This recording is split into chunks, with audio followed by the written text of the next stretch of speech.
Então, galera, meus vídeos eu não costumo ficar fazendo rodeio, vou direto ao assunto. Bom, eu quero fazer uma analogia, porque eu não vou ficar aqui chorando, não vou ficar aqui culpando A, B, C, detonando Ciclano, Beltrano, eu não vou detonar jogadores, até porque esses jogadores aí é que eu conto com a recuperação de cada um deles para que a gente volte a ser competitivo dentro da competição, dentro da Copa do Brasil, que nós ainda estamos na Copa do Brasil. Então, vascaínos, para mim, todo mundo me conhece. Vasco perdeu ontem. Hoje eu sou mais Vasco do que ontem. Vim trabalhar todo de Vasco. Boné, camisa, short. Eu lido com o Vasco assim. Nos piores momentos eu sou mais vascaíno ainda. E eu quero falar para vocês o porquê disso. Bom, eu vivo o Vasco há muito tempo. Muito tempo. Tem gente que vira hoje e fala assim, puta que pariu. Natural, tá? Natural. Porra, caralho, tem coisa que só acontece com o Vasco. Pô, tem alguma coisa enterrada lá, tem não sei o quê. Gente, quero falar pra vocês que eu, por ter trabalhado com o Romário, eu tive no Flamengo, tive no Fluminense, tive no Vasco. E, pô, e hoje, e pro resto da minha vida, eu vou estar sempre só com o Vasco, porque eu sempre fui Vasco. Então eu tive a oportunidade de viver piores momentos e bons momentos em todos os clubes, é tudo a mesma coisa. Isso eu posso garantir para vocês, é tudo a mesma coisa. Agora, dentro do Vasco, eu tenho uma estrada de uma vida inteira, então eu posso dizer para vocês que eu estive dentro do Vasco, para que todos lembrem. Vamos lá, de 2000 para cá, tá? De 2000 para cá. Depois daquela epopeia de 97, campeão brasileiro, 98, campeão da Libertadores, e o Vasco chegar em 2000, fomos campeão da João Avelange, campeão da Mercosul, poderíamos ser campeão mundial, deveríamos até, era o melhor time disparado, e não ganhamos. Disputamos o Campeonato Carioca daquele ano, justamente no jogo da final do Carioca, que teve o gol do Pet. O Romário não jogou, todo mundo sabe, mas a gente ganhou de 5-1 a Taça Guanabara, com aquele chocolate. Então eu vivi tudo dentro do Vasco, então eu acho que eu sou a melhor pessoa para vir aqui hoje e passar um pouco da minha experiência para vocês. Não adianta você, torcedor que ama o clube, entregar ponto nenhum. Muito pelo contrário. Agora é a hora de você se fazer efetivo e presente. Ah, mas cara, quem quiser que eu venha aqui com o discursinho, eu não vou vir. Cada um tem um pensamento. Eu vivi o Vasco vamos lá, Nations Bank. Sabe o que é isso? Dinheiro pra caralho. Era tanto dinheiro que a gente contratava quem a gente quisesse, montava o time que a gente quisesse e montamos, entendeu? Em 2000, a gente tinha todos os grandes olímpicos vestiam a camisa do Vasco. Rodrigo Pessoa, Robert Scheid, as meninas do vôlei, os caras do vôlei, todo mundo era do Vasco. Até Vitinho Belfort lutava, pelo Vasco na época áurea de Vitinho Belfort. Então, o Vasco experimentou isso tudo e de repente, do nada, pum, cara, saiu o Nations Bank, aí aparece Frank Assunção, ou seja, um monte de loucura que acontece com o Vasco, e aí, a gente de repente tá numa asfixia financeira do caramba, a ponto do Romário ter que ter aportado 3 milhões de dólares para ajudar o Vasco. Eu vivi isso tudo dentro do Vasco. Vivi isso tudo dentro do Vasco. Eu vivi do Vasco ganhar títulos. Eu vivi do Vasco receber um ídolo maior, da minha infância. O cara que eu matava e morria por ele, Roberto Dinamite, e a gente extrapolar a maior dívida da história do clube. A verdade é essa. Extrapolar a maior dívida da história do clube. Eu vivi isso tudo, cara. E eu jamais abandonei, eu jamais esmoreci, eu jamais peguei e detonei Roberto Dinamite. Não vou detonar Pedrinho.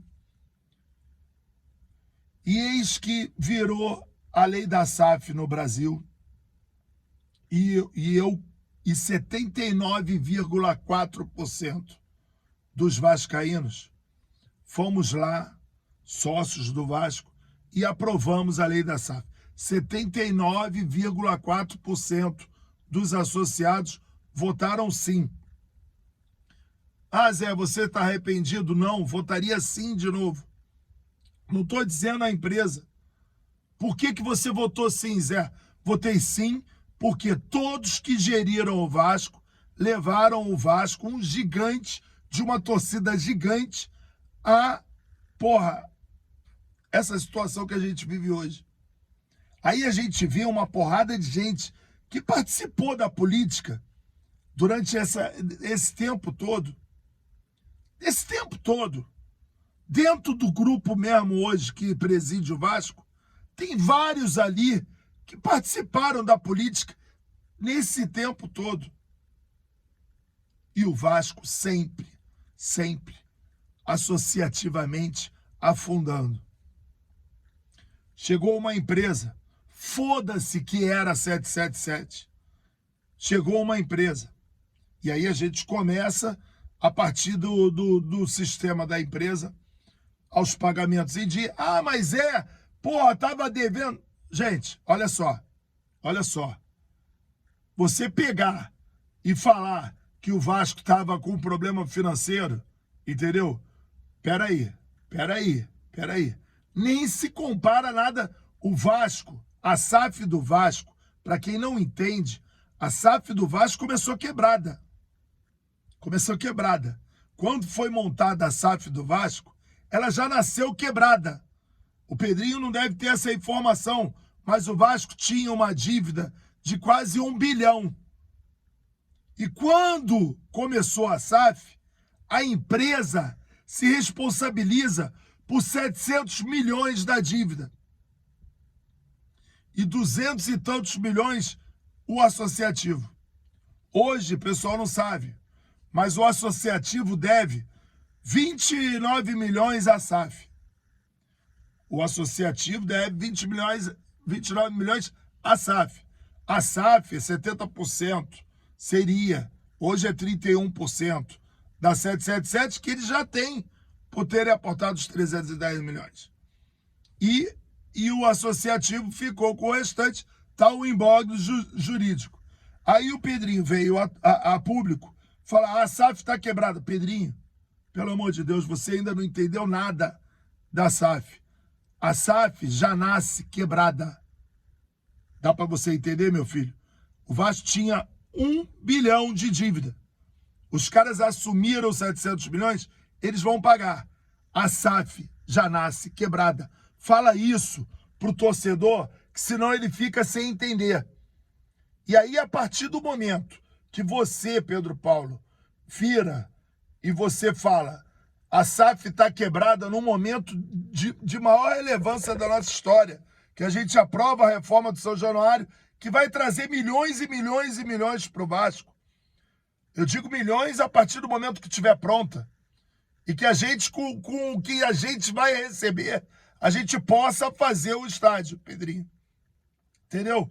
Com muita gerência, com muita, entendeu? Honestidade, que a gente possa, com o dinheiro que vai aportar, com o Sérgio Dias junto, a gente possa pagar, entendeu? E ter esse estádio maravilhoso que vai trazer recursos maravilhosos para o Vasco para sempre. Então, torcedor, a SAF já nasce quebrada. Nasce quebrada por conta de quê? De todas as gestões criminosas que passaram pelo Vasco e que levaram o Vasco à insolvência.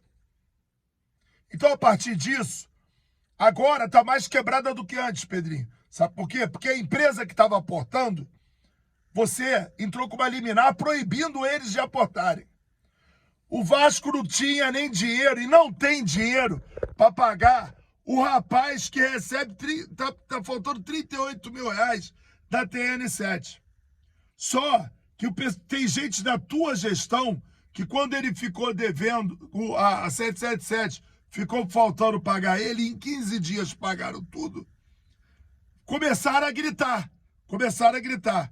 E o rapaz hoje, entendeu? Tem 38 mil reais para receber de vocês.